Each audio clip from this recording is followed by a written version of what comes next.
So if you'll shift for me on further in, that'll be great. I know we're going to have some late arrivals. Got one right here. There he is.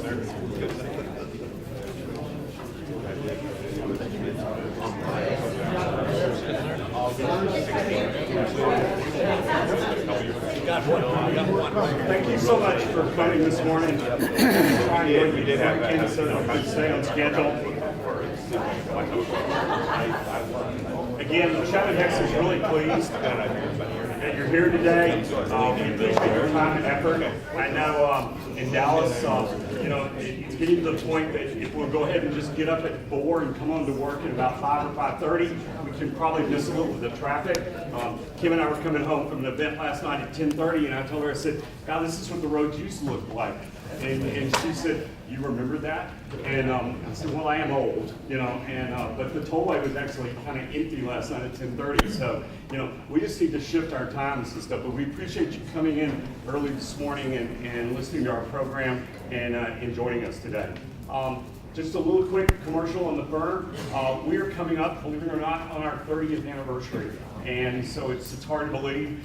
It seems like it was just yesterday. If we can help clients, people that you have, we have a very robust tax department. Mark Levine is here today, who's our director of tax. Simon Martin is here, who is our managing director of the banking group. I work in the financial reporting group. We're delighted. We do a lot of audit work, a lot of tax work, a lot of 401k audits and different benefit plans, programs like that. SEC, private companies, whatever. But we also do a lot of the corporate finance, M&A sales side. And I laugh and tell people there are two things that we love in our firm. We like deals with hair on them because it's typically something that other people can't fix and we're really good at. Most of our clients are probably 20 million in revenue up to 500 million, maybe even up to $1 billion or more, depending on what they need. We don't care where they are. We currently have a company that operates here in Czechoslovakia. We have clients all over Europe that we deal with that are also in the U.S. We also have an affiliate office in Mexico City. So if you have things going on cross-border, we do a lot of transaction work and a lot of financial reporting and a lot of gap to IFRS and stuff like that. So please let us know if we can help. That's one reason we do this, is to make sure that we're here to have a chance to meet you, but we also want you to have a chance to meet the other people that come to these different meetings and do some networking. The other thing that we want to remind you today is there's a couple of CPE evaluation forms on there. If you want credit, you'll fill that out, turn it in when you're leaving. There's also a speaker evaluation form. That is more for us because we've covered your input and your ideas. We're always looking for new speakers, new ideas, really speakers and topics. We're looking at all kinds of different things. I'm trying to reach out to see if I can get the new president of the Bullet Train to come and talk to us about what's going on. Have somebody come and talk to us about politics in 2020 and what they see happening on both sides and in the world of all of that. New hires. We were talking to Cliff this morning about everybody's looking for people. What's that market look like? Dallas is an enigma in the world, and we're trying to constantly help figure out what's going on in our own little dish here in our part of the U.S. So please let us know. Also, videos and stuff, you can go and find those on both our website as well as our YouTube channel. That stuff's set up. We break these videos of these different events down into smaller pieces. So if you're just looking for part of it, go and look. If there is something we can give you from a prior presentation, holler at us and we'll make sure and feed that to you. Before I introduce our speaker today, I want to introduce you to somebody who's really special to me. It's Mike Bravois. Mike actually attends a Bible study with me here in Dallas, and he's Director of Development for the Northeast Division of Lifeline Chaplaincy and Compassion, and they will tell you about that today. He's also got one of his cohorts from Houston here with him. They've got a table set up outside. I would encourage you to go by and listen and hear what they do. It's something that I think is very relevant for a lot of our companies, and having as an HR piece, someone as a chaplain, someone to go visit with people or their families when people are in the hospital. It's interesting what Compassion does in terms of helping fund things where people don't have the dollars to deal with medical care and stuff like that. I want to give Mike just a few minutes. As you guys know, we like to highlight somebody before we start the actual presentation, so we'll let him talk for just a few minutes. Thank you very much. I want to appreciate Greg for giving us this opportunity, as well as Andrea, JC, and Joe, who do a lot of the heavy lifting around here. And so they are in the background, but we just can't be more happy than to have just a minute of your time. Before Mr. MacDonald talks to us about the 2019 Capital Market Outlook, we want to share with you a little bit about what we do. 35 years ago at the Texas Medical Center, we formed an organization called Lifeline Chaplaincy. We train volunteer chaplains to do bedside visits, and we do over 31,000 of those a year in Houston, Dallas, Tarrant County, and Central Texas. One of the things our chaplains kept telling us is as they would go and visit people in the hospital, we deal with people who are on the opposite end of the spectrum from many of those that you work with. We were finding more and more people who were struggling for a lack of finances. And we saw too many stories of people who were sleeping in their cars and in hospital waiting rooms, who were worried about their electric bill while their loved one was laying in a hospital bed. And so in 1997, we formed a group called Compassionate Touch under a separate 501c3 corporation. And that's what we do, is provide financial funding for people who are struggling with their day-to-day expenses while their loved one lays in a hospital bed. And so that's become just a tremendous need. You know, the name of this event is Aspire, and the definition of that is to long, aim, or seek ambitiously, to be eagerly desirous, especially for something great or of high value. But one of the things we have learned is one of the greatest roadblocks to people's aspirations are unforeseen roadblocks like medical disasters when you're not ready for those. And so that's where we try to step in. There's a folder on the table in front of you, and it gives you some of our numbers. We have been doing this for 22 years at the Texas Medical Center in Houston, and we are trying to grow the Compassionate Touch outreach here in Dallas hospitals. We are currently serving in 6. We are in the Baylor University Medical Center, Children's Medical Center, Medical City, Dallas Methodist, Parkland, and the Dallas Transplant Institute. We provide funding to hospital social services departments. They vet the candidates, and to the most worthy candidates, they provide funding, no questions asked, with no regard to race, creed, color, or any other type of background. And so basically, we are one of the few organizations that just provides funding to families that are in desperate need. The biggest test that we had recently was Hurricane Harvey in Houston. We received more requests for help because even though there was this huge weather disaster, it didn't stop people's medical needs. We met every single request for help that was given to us and ended that year at a deficit position. And we are still trying to overcome that. And so that's one of the areas we are looking to do, is to try to grow that area here in the Dallas market. And so our aspiration this morning is to give you the opportunity to join us by providing funding for families that find themselves in medical crises where they are not prepared or are ready for the bills that continue to be there, even though they have a loved one laying in the hospital bed. And so we will be at the table outside as you're leaving. If you have any questions, we have 990s, we have our income tax forms with us, and we would love to visit with you about just being a financial resource for people who face crises on a day-to-day basis. And so that's something that we do, and that's something we invite you to join us in. The money we offer goes to lodging, meals. You know, they don't tell you that when you go to the hospital, it's often $20 a day just to park in the garage. And if money is a concern for you, that's something that you're hit with as a major shop. We help with utility bills and lodging and all of those immediate things that you need. We were finding more and more families that were finding themselves in a homeless situation as a loved one was talking to the doctors. And so if this is something that is touching your heart and you would be willing to visit with us, would you please stop and visit with Chuck and I.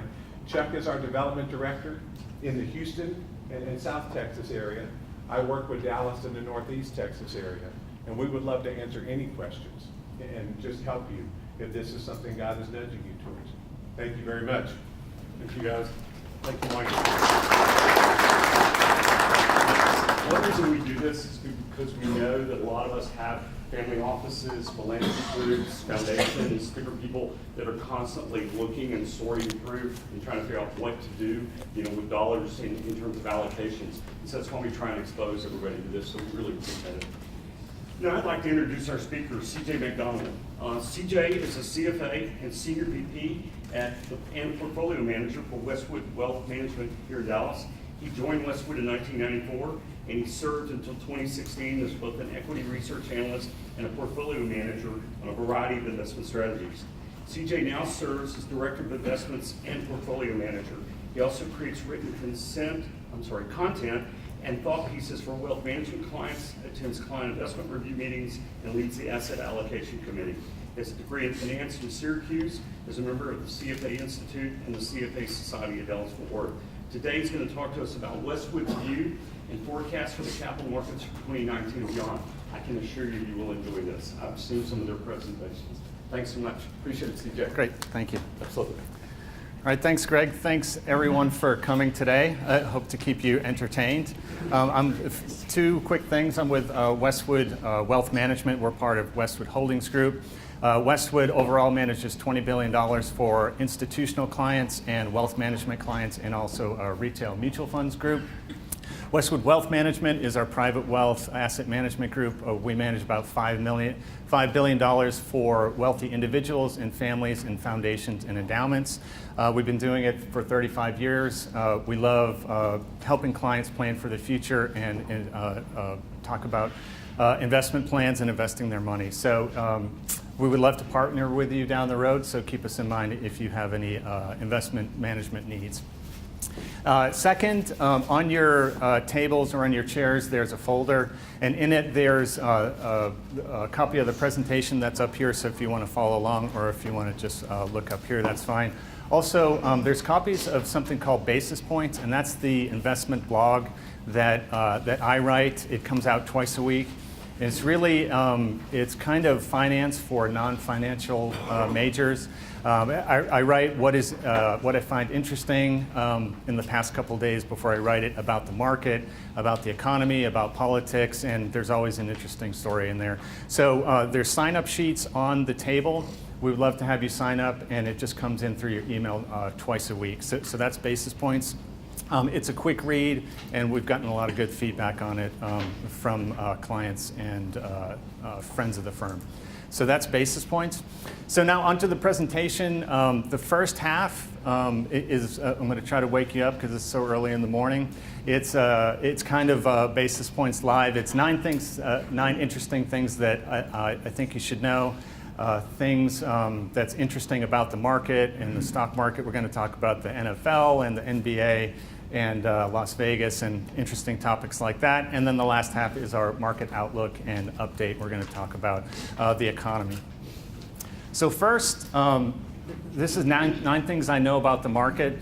Jeremy Siegel, who's a world-famous finance professor at the University of Pennsylvania, the Wharton School of Business, he published a book in 2014. He wanted to look back a couple hundred years and see what were the best investments to own over time. He looked at equities, he looked at gold, he looked at cash, and he looked at fixed income government bonds.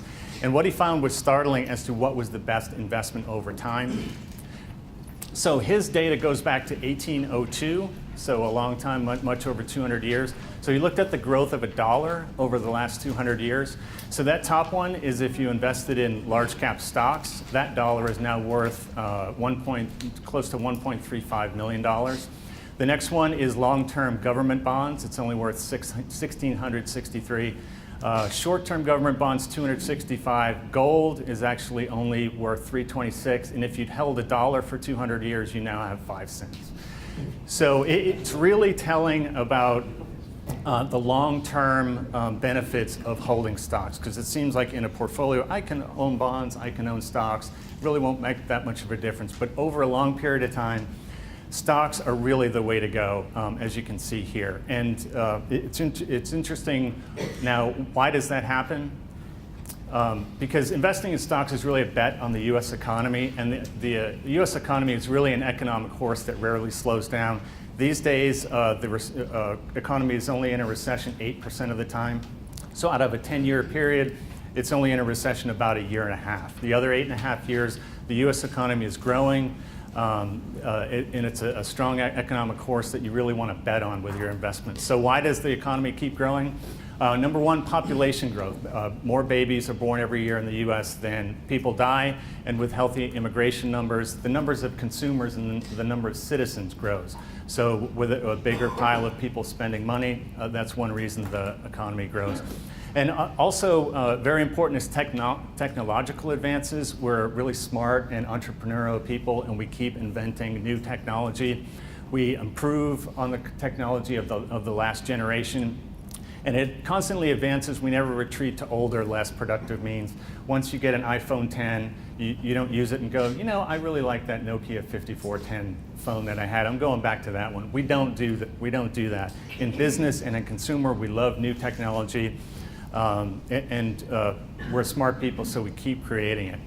So what does that lead to? It leads to productivity increases in business. As technology evolves, more output comes from less work. So American GDP per capita is now $56,000 per person. In real terms, that's 6 times the amount in 1930. We're definitely not smarter, and I know we don't work harder than people in 1930, but we just work more efficiently and produce far more. So, so betting on stocks is betting on the US economy, and those are the reasons why. So number two, I'm kind of a financial media junkie, so I always save the covers of magazines and newspapers. So the idea is never sell when there's a bear on the magazine cover. So 1970, that bear was on the cover of Life. At that time, it was there was no recession. It was just a correction, so they slapped that on there. All these other ones are market bottoms. So the angry market in 2002, this is right as the recession of 2001 and 2002 was ended. This is actually about 2 months after the stock market had bottomed and was rising. That one in 2009, that's also after the market bottom. And that one in 2015, it wasn't even a recession. It was a 17% correction, and they really outdid themselves by putting 30 bears on the cover of Business Week. I don't even know where you find 30 pictures of bears, but the point is, once the general media finds that a topic is well known enough to put it on a cover, it's probably already passed. And you should never sell when you see any of these. Also, in 1974, this came out, the guy with the hot water bottle on his head because the economy was bad. This came out two months after the market had bottomed in the steep recession of 73 and 74, but by the time it made the cover of Time, it was over. This next one is kind of famous. Business Week calls the death of equities. This was 1979. It was a couple of years before the great bull market of 1982 started, but they were proclaiming the death of a whole asset class. In 1990, this is also after the market bottom, this guy hanging from a clock with high anxiety. If you look at the headlines, looming recession, government paralysis, and the threat of war. You could put those headlines on a lot of different years and market cycles. And also this one, 2009 on the right, this was a couple months after the market bottomed, and we're all holding on for dear life. I've saved this one for a long time. This was October 9th of 1982.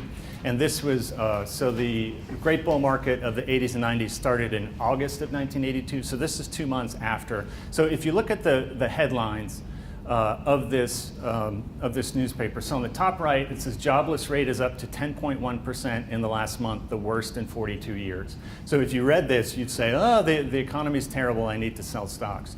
And then in the one just to the left, it says Federal Reserve cuts short-term rates to 9.5%. So a couple of years ago, short-term rates were at 0. Now they're at 2.5, and everyone freaked out about 2.5. Back then, they were cutting them to 9.5%. So if I opened this newspaper and thought about investing in the stock market, I would have read these headlines and headed for the hills. But the market had bottomed 2 months before that. So the economic data definitely lag the market, and the market can see forward and usually goes up before. So there is one animal on a cover of a magazine that you may be able to invest in when there's an ostrich on the cover. So this was 2009. August of 2009. So the last bear market ended March 9th of 2009. So this is about 5 months after. So they're saying there's a case for optimism. Meanwhile, the market was up 53% since the March 9th low. So the ostrich was good because in the succeeding 8 to 9 years, the market has done really well. But if you waited for something like this, you lost 53% of potential upside. So number 3, we're going to switch to the NBA, and I'm going to relate this to investing. Just let me get there.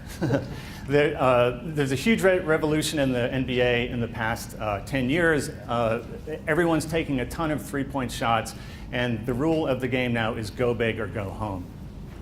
So in the last 15 years especially, there's a league-wide revolution of where players are attempting shots, and they're taking three-point shots at an unprecedented rate. In three-point attempts per game this year for each team is 31 three-point shots per team. 10 years ago, it was 18 shots, and 20 years ago, it was about 14. So we're taking a lot more three-pointers, and we're making a lot more too. This year, each team makes 11, 10 years ago, 6, and then about 5 in 1999. So it's interesting, the shooters aren't better at shooting the three-pointer now. I would think that over the last 10 years, shooters have gotten a lot better at shooting, but the success rate is about 36%, and it's just a tick up from 35% in 1999. So Steph Curry, who's the best three-point shooter and pure shooter in the league, is hitting his three points at a really efficient rate of 44.6%, and I would have thought that he's a better shooter than he was 10 years ago, but in his first season in the NBA, he hit 44.2% of his shots. So we're not getting better, we're just taking a lot more of them. And the Houston Rockets are kind of the poster child for attempting a ton of three-point shots. They shoot 42 three-point shots per game, and they make 35% of them. So why the rise of the three-point shot?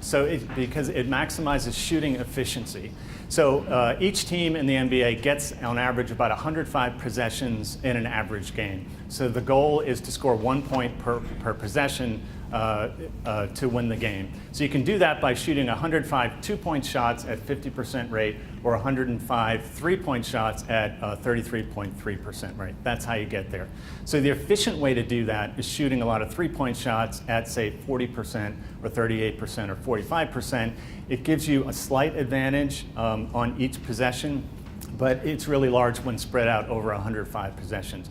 A really inefficient way to score points is in the area 16 feet to the three-point line, which is about 23 feet, I think, because it has a much lower success rate and it's only worth 2 points. So this season, Steph Curry, the best shooter, only takes 8% of his shots in that area between 16 feet and the three-point line because it's a really inefficient area. And even he's learned because he used to take 30% of his shots in that area a few years ago.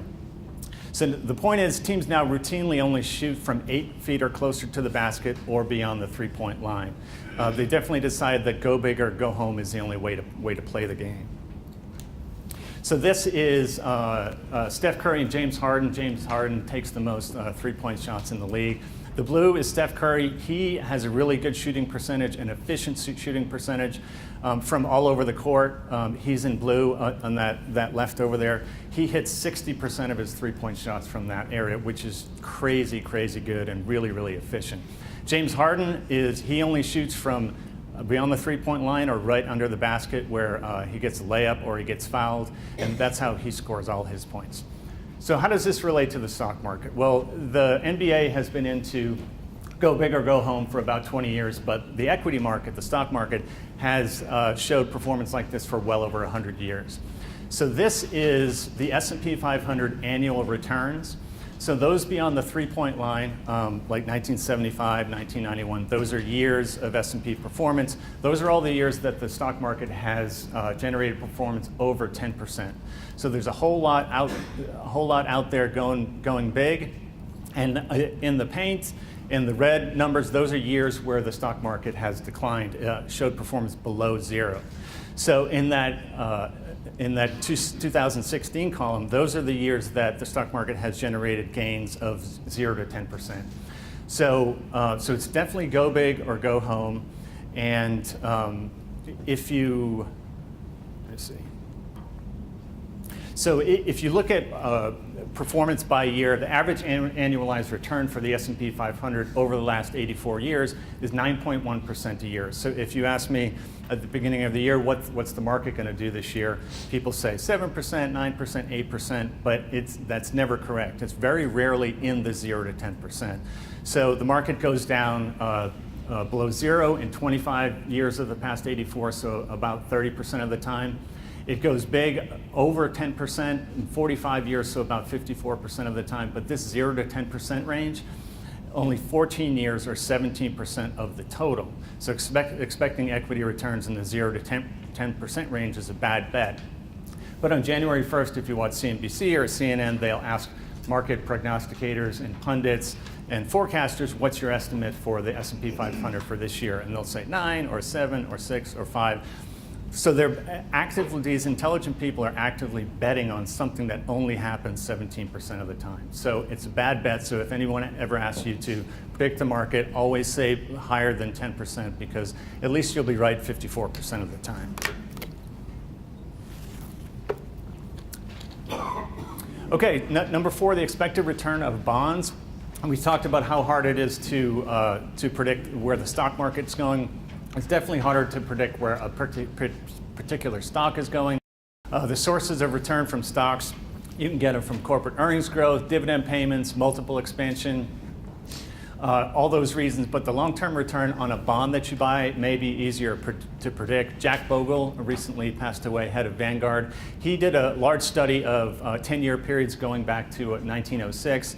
A long period of time, and found that all you need to know to predict the performance of a bond is the yield to maturity on a government or corporate bond on the day you buy it. Because 91% of the return can be explained by their initial yield to maturity. So if you're buying an Apple corporate bond today and it's yielding 3.33%, you're going to have, that's going to be the return over the time that you hold it. Within 91% of the return is going to be based on that. So if it's 3.3, you might get 3.2 to 3.4. And it seems like with interest rates rising and falling all the time that wouldn't be true. But things offset. So if rates go up when you hold the bond, the price of the bond goes down, so you have a capital loss. But the bondholder gets to reinvest the coupon payments at higher rates, so that evens out. So you're left with the initial yield to maturity. And alternatively, if rates go down, the price of the bond goes up, so you have a capital gain on your holding, but you must reinvest the coupon payments at lower rates, so that evens out. So today, the yield on the Barclays Ag Bond Index is about 3.35%. So if you bought that and held it for 10 years, you can be pretty sure that your total long-term return on that investment will be about 3.35%. So it's something to keep in mind that even though interest rates go up and down significantly over time, your initial yield to maturity is the most important thing. So number 5, although it feels like the economy is really volatile and we're in a recession a lot, or at least worried about a recession a lot, the economy is way better than it was in the past. If you look at a period like 1870 to 1910, the average expansion of the economy only averaged 25 months, so 2 years and you were done. And the economy was actually in a recession 50% of the time. These days we talk a lot about a recession, but we're not in a recession a lot. But imagine the news and the economy if we're in recession 50% of the time. But that's really what they had to deal with back then. And when the economy was in a recession, it was pretty deep at minus 3.7%. And the real growth was high, but you only got that for 2 years at a time, and then you were back into a recession.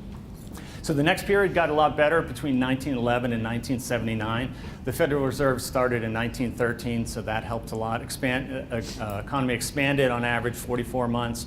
We're still in a recession 26% of the time during that period, but it was a lot better. The GDP loss was actually worse, and real GDP growth during expansions was less. But you got that for a longer period of time. And finally, what I call the modern era after 1980, expansions have lasted 101 months, and we've only been in a recession 8% of the time. So again, that's 1.5 years out of 10. So it feels like I think we talk a lot more about worrying about a recession than we're actually in a recession. When our economy does contract, it's a lot shallower, and the real growth is slower, but we're in that period for a lot longer time period. So if you fret about the volatile economy, just know that the good old days weren't all that good. So why is the economy more stable than in the past? Two good reasons. The Fed, I mentioned it. It started in 1913, and it's really the lender of last resort, helping to cure financial panics before they begin. Before the Fed in 1908, there was a financial panic in 1908. We didn't have a Fed, so the federal government had to go to J.P. Morgan, not the bank, the old guy, and borrow money to keep the economy going. So imagine these days if there's a financial crisis and the government had to go to Bill Gates and Jeff Bezos to borrow money to keep the economy going. It sounds crazy, but they had to do that. So with the initiation of the Fed, things got a lot better. Transparent economic policies of the Federal Reserve, all the press conferences and all the rate hike plans. And although some investors don't like what they're doing, they're very transparent and they'll tell you exactly what they're doing. And also a focus on the stable inflation rate over the past 40 years. It's really allowed expansions to last longer and recessions to be more shallow. Since the initiation of the Humphrey-Hawkins bill in 1977, which gave the Fed a dual mandate to promote full employment and also to worry about inflation, a stable price level. The average inflation rate over the past 40 years has been 2.9%, and the past 10 years it's been 2.0%. So they've really been laser focused on inflation, and that's helped economic stability. And also a really important way, it's more stable than in the past, is a shift in our economy. Before 1980, our economy was really focused on sale of hard goods and boom and bust in railroads and agriculture and steel and aluminum industrial segments were very common. But after 1980, a lot due to technology, we've moved away from a goods economy to a services economy, and services are a lot less volatile and don't depend on transportation or inventory management or product availability. A lot of businesses are recurring revenue businesses now, and I know from our business at Westwood, if there's a bad stock market next year, or if we have added cost, the one thing we're going to definitely pay for is we're going to pay Microsoft to have our information on the cloud. We're going to pay them for Outlook and Microsoft Office and all those because we need that, and that's something we can't cut. So to Microsoft, that's recurring revenue, and they know where a lot of their revenue is going to come on January 1st of each year. So recurring revenue is a big thing in the economy now, which makes the economy a lot more stable. So number 6, I call it the C-130 low and slow recovery. If you know anything about airplanes, the C-130 is a big transport, cargo transport airplane. It's used by civilians and by the military also. It's been around since 1956. It can fly about 5,000 miles to deliver cargo. But its nickname is low and slow because it can only go up to about 28,000 feet, and it flies really slow. But it's a workhorse, and it gets the job done. So that's what I call this current cycle, our economic growth since 2009. So over on the left is where economic expansions have begun in the past, and all the other expansions up until this one have been more like airplanes taking off. And they've gone up fast, they've grown a lot, and landed in a recession. So this current market cycle is 9 years and counting, and it will be 10 years this summer that the economy has been growing. But it's been continuing because it's been low and slow. The GDP growth rate over the past 10 years has been 1.5% to 2.5%, 2.25%. So it's gone on so long because it's been low and slow, and that's good because if it goes up too fast, it can generate bubbles or asset inflation. So could the current cycle go 1 more year, 3 more years, 5 more years? Maybe. It certainly could because it's been low and slow so far. So people think, this has been going on for 10 years, it has to end. But economic expansions don't end just because they get tired. They end because there's a bubble or there's inflation somewhere or the Fed has to jack up rates too fast.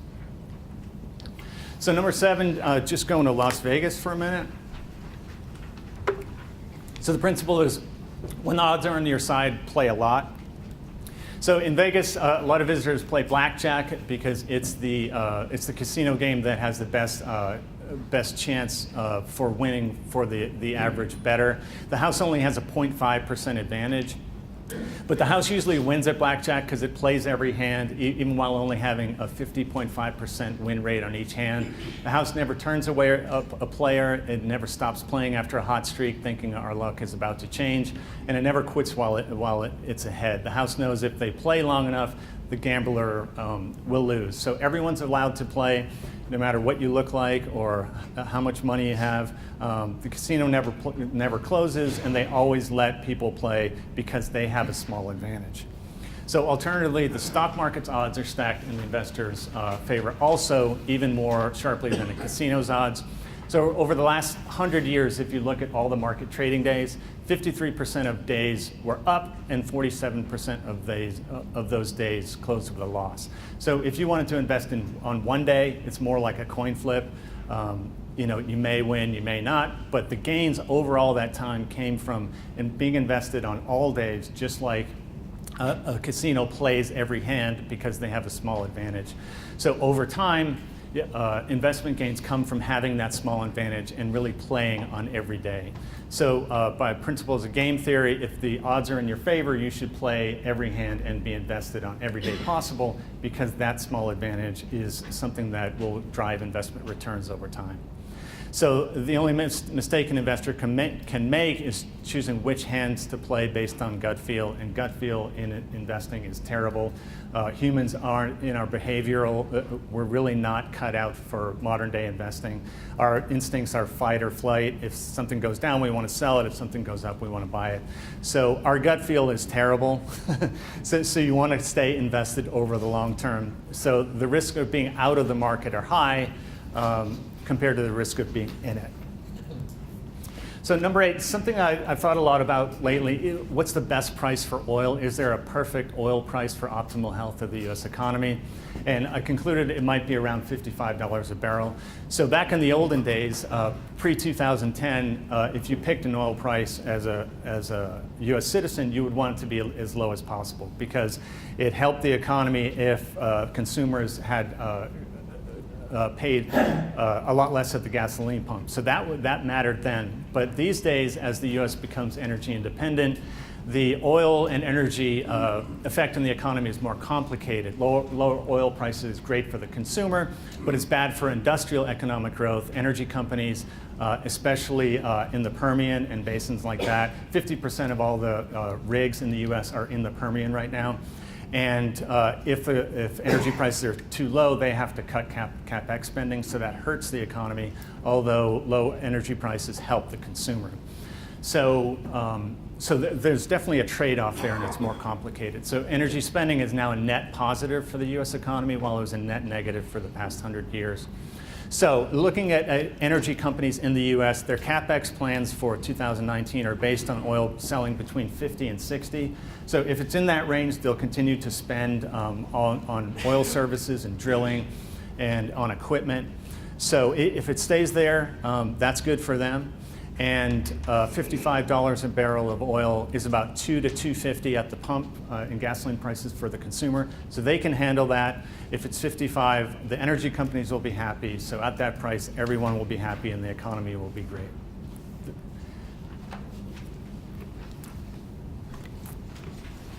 And lastly, just talk about the NFL. Super Bowl was recently, and there was a lot of controversy in this past season about replay calls. So how replays work in the NFL, a referee makes a call on the field. For example, a fumble, the coach throws a challenge flag, he wants to challenge it. Replay booth reviews the call, and they look at the call on the field, and they must find clear and indisputable evidence to reverse that call. So if there's no clear and indisputable evidence is found, the call on the field stands. So it's really important what the call on the field is, because they need a lot of information to overturn it. So if it's not a fumble or a fumble, that really matters. So this relates to the Fed last year. The Fed was really important in 2018. for most of the 2018, the Fed had a rate hike plan that they were going to continue moving forward unless there's clear and indisputable evidence to change. They had a rate hike plan and they were going to do that. And then comes fourth quarter 2018. It was the second worst fourth quarter in the last 100 years. So the Fed said, oops, and it changed its mind. So now the call in the field is in 2019 is there's no rate hikes unless there's clear and indisputable evidence of economic growth that's going too fast, or an asset bubble, or inflation, or any evidence of a need for change. So the Fed fund futures right now show a 76% chance of no rate hikes in 2019, and there's actually a 15% chance of a rate cut. So that leaves only 5% chance of a rate hike in 2019. So that's definitely a change from their standpoint in 2018. So that's why the market has popped 17% since the Christmas Eve low. It was all due to the Fed. There's a lot of issues last year, government shutdown, there's the trade issues with China, there's tax reform, there's a lot that people worried about, but this Fed issue was the most important thing, and that's what crushed the market in the fourth quarter, and that's a change in standpoint, has definitely helped the market so far this year. So let's just touch on 2018, the year, what I call the year without a Santa Claus. And we call it that because it was a brutal year for risk assets in 2018.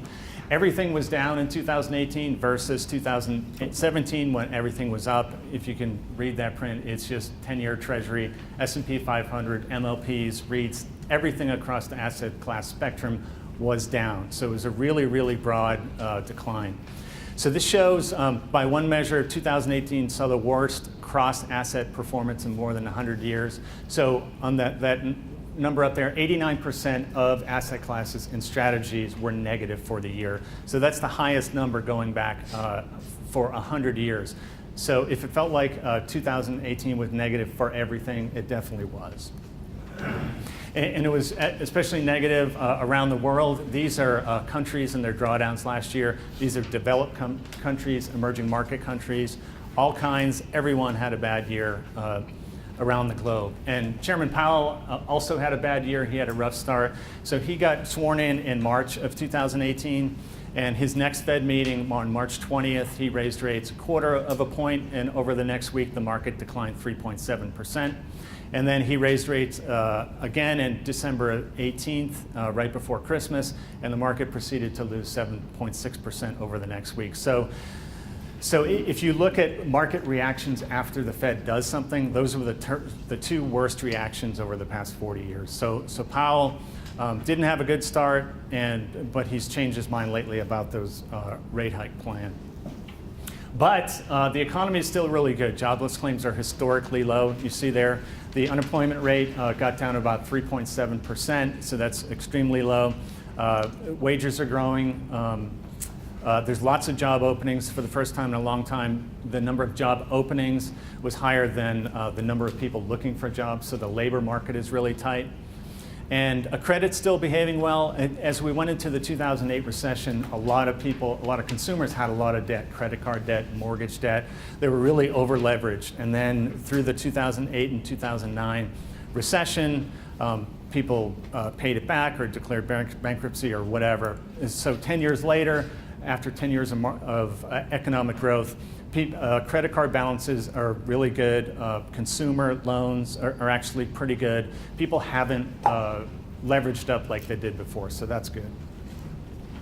So as far as 2019 outlook, how we see things, 2008, there was a lot of issues in 2018, but looking at what's important in 2019, we think it will be a good year. 4 very important things: the Fed, inflation, the economy, and I touched on energy. So first is the Fed. I mentioned this is the most important thing that's changed. What a relief. Powell in October said he thinks interest rates are a long way from neutral, meaning 4 more rate hikes. Bad fourth quarter. Market thought the Fed was tone deaf. In December, he changed his mind. Oh, sorry, we're very close to the neutral rate. And then January 30th, a couple weeks ago, they said no rate hikes until conditions change. I mentioned the chances of rate hikes in 2019. So the Fed is definitely now on hold, which is a big deal. They changed their rate hike wording from we're going to raise rates gradually to we're going to be data dependent and patient and flexible going forward. So the Fed is definitely on the market side this year versus being against it last year. Inflation should remain low and in check at 2.0%. It might actually tick down over the next couple months because gasoline prices have gone down year over year. So inflation is definitely under control. It's not the Fed's job to please financial markets, investors, or restrain volatility. Their job is that dual mandate I mentioned, to promote full employment with price stability, and price stability is low and stable inflation. So they're doing a really good job on that. And I mentioned that over the past 40 years, inflation has been really low and manageable. I wouldn't say inflation is dead, but the Fed is really laser focused on it. I would say inflation is like a toddler in a kiddie pool if there was 14 lifeguards standing around it with a whistle just staring at it. So something bad could happen, but the Fed is so focused on inflation and has been for 40 years. They've done a really good job. So we look for inflation to remain 2.1% over the next couple of years. And then our outlook for the U.S. economy, GDP growth of 2.5%, a little lower than 2018 at over 3%, but still really solid. S&P earnings growth 8 to 10%, again less than 2018 of 21%, but still really solid. I'll take it. Unemployment's low. Wage growth has ticked up, which is good because workers get extra wages and they tend to spend it into the economy. But it's up 2.9% year over year, but it's a solid amount, but it's not inflationary. In the past, when you get to wage growth of 4% or over, that's when inflation heats up and business costs it's negative for business costs. So, and also right now, we don't see any excesses in the economy or the stock market. In 2000, it was definitely the Y2K tech bubble that eventually blew up that caused a recession. And then in 2007, 2008, it was the housing market blew up because everyone borrowed to have 6 houses when they couldn't pay for them. So those were definite bubbles and excesses that caused hardship in the market and in the economy. But we really, as we look out, we really don't see any excesses like that right now. And we also look for a weaker dollar due to less repatriation. A lot of overseas cash came back into the U.S. last year. When if you have Japanese yen, you want to bring it into the U.S., you have to sell yen and buy dollars, so that pushes the value of the dollar up. So that repatriation of cash is going to be a lot less this year. Interest rates are lower, so that pushes the dollar down, and better global growth as we recover from a slowdown in second half of 2018. So that's our outlook for the economy. Let me see. And then energy prices, you can see over the past 20 years, we've had a lot higher energy prices, but due to being almost energy independent, so much energy being produced in the U.S., we think prices could be lower. If they, for some reason, increase to 70 or 80, there's a lot of capacity in the U.S., especially the Permian, that can get turned on. That's very profitable at 60, 70, or 80. So I think there's a governor as far as how high energy prices can go, because there's a lot of capacity in the U.S. that can come online. So, okay, last slide. This is almost over.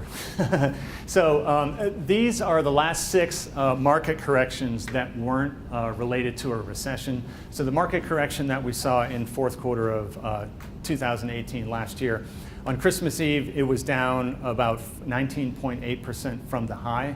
So it's right there near a bear market, but it was definitely a bad correction, but it's not related to a recession. So the last 16 times a correction happened without being related to a recession over the past 40 years. We had a deep correction, and then 6 months after the low, we actually did pretty well. So recoveries of 19% up to 40% or 29 or 20. So corrections when there's no recession are short and sharp, and it scares a lot of people. But when people realize that we're not going into recession, things are fine, people go back into stocks. So the S&P 500 is now up 17% off the Christmas Eve low, and it's up 10% year to date. So we could have one of those go big years where the market it goes up more than 10%. So now we can put this one on the list for next time, that that it's up 17%, and it was up a lot yesterday, and I think it was trading up today. So I think that's all I have. So, Questions? Any questions? And I'll just say, I'm not a CPA, I'm not an accountant. I've been all investments all the time. I didn't do that great at accounting in my finance school, so. Not commenting once you didn't have to overcome that handicap. Yeah. Questions? Yes, sir. All right, so I saw in your folder here that you had something about the national debt. Yes. And so the national debt hasn't declined since 1959. So that's been over 60 years. So what's your perspective on, the national debt affecting, investing in the economy? Sure. In those folders, a few days ago, I wrote an article specifically about the different views of the national debt, because it's a question that I get a lot, and a lot of people are worried about it. How the world is looking at it right now.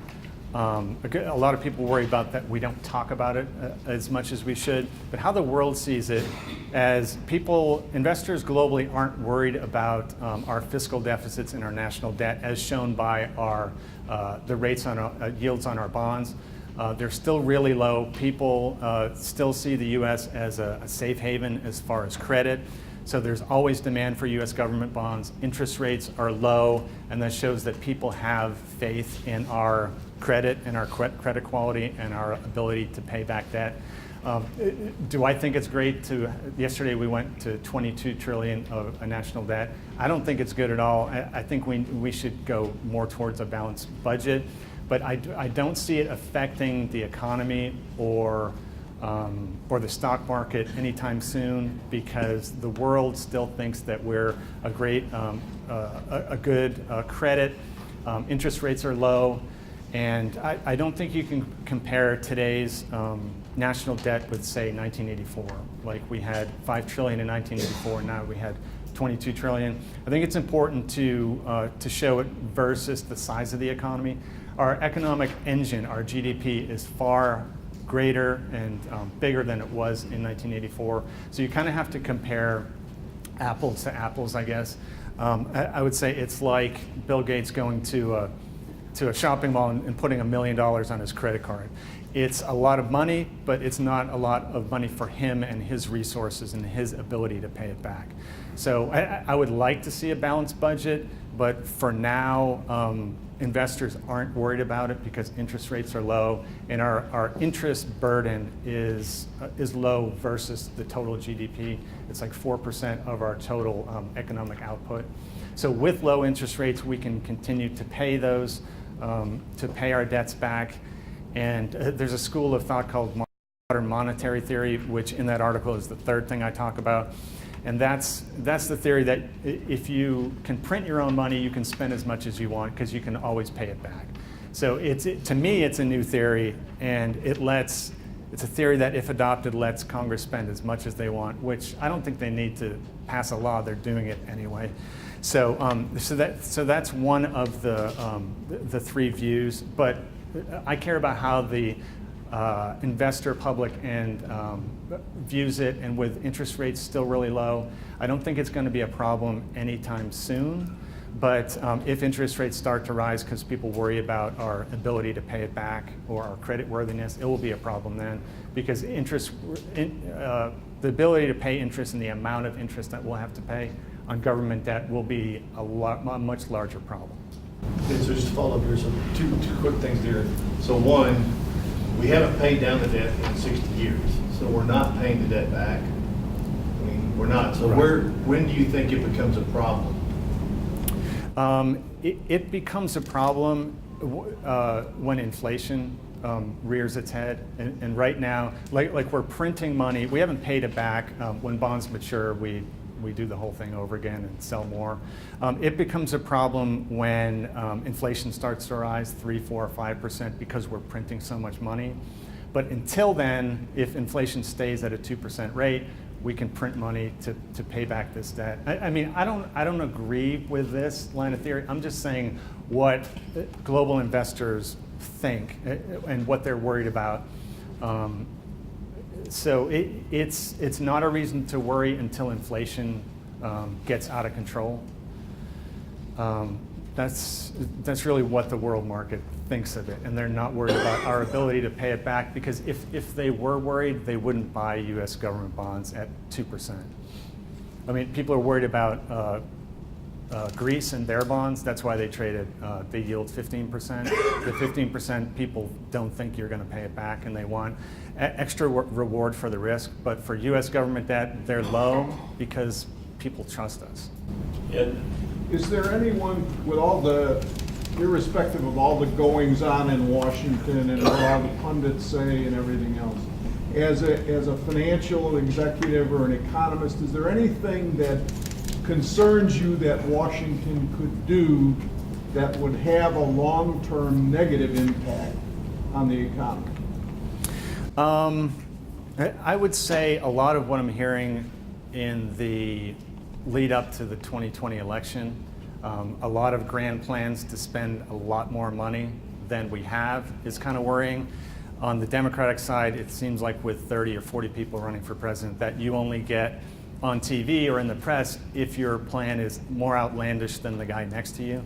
So I think the trend, it seems in the media these days and in Washington, is to continue spending more and more and more money, and especially not so much on programs where you pay now, but entitlements where you have to pay later. If you extend health care to everyone, you have no idea how much that's going to cost. And so there's a lot of proposals out there to spend more and more money that will affect the economy later, because if you're spending it on this, you can't spend it on that. So I would say programs coming from Washington, I think with big business, they're always, they have to cut costs, they have to grow earnings, they have to meet a budget. And I'm not so much worried about big business as politicians and how much they're going to spend. One more question? Yes. Talk for a moment about the up and down in the market and what is driving that. Is that individuals and traders and institutions, or is that computers and analytics that drive that market pitch up and market pitch down? Right. I think in the fourth quarter, if you look at the whole quarter, it's about the Fed, like I talked about. But if you look at days like Christmas Eve, market closed at noon, everyone was at home with their family, and the market was down 660 points. I think on specific days, computer trading can drive it up and down, but over a quarter, no, and over a year and over a longer period of time. So I don't think investors should worry or even watch on a day-to-day basis. It's not a horse race. You shouldn't watch CNBC or worry about it on a day-to-day basis. I think on the very short term, computers can move it up and down, but over the long term, the value of the company and the value of the investments and the workings of the Fed, that's what's going to generate investment returns. So, Thank you. Good? Appreciate it. All right.